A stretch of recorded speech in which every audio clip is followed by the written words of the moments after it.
Yo mga Ludi at Ludi Kicks, anong magandang accommodation o kaya hotel o kaya suite kung saan tinawag ako dito sa Baguio City para magmasahe? Gusto niyo po bang malaman kung ano itong magandang lugar kung saan magandang magstay sa Baguio para magpalipas ng gabi para sa kinabukasan? Gusto po niyong malaman? Bago po ang lahat, subscribe, comment, like, and share po para updated po kayo sa ating mga video. Salamat po.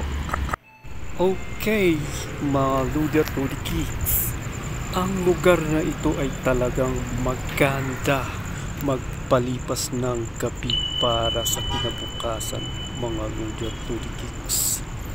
So maganda po talagang mag-stay dito kasi overlooking po siya.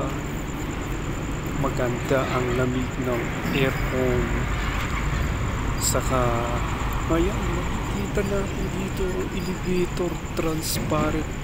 Kaya kung nakasakay ka sa elevator na ito, kitang kita mo lahat ng floor na madadaanan mo hanggang sa pagdating mo sa ground floor, mga Ludi at Ludi Kicks.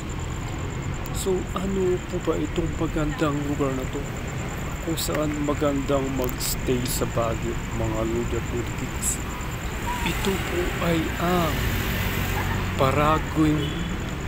Paragon Suite dito sa Maya. Ayan po, hindi po makita yung billboard niya, hindi makita po yung ano niya.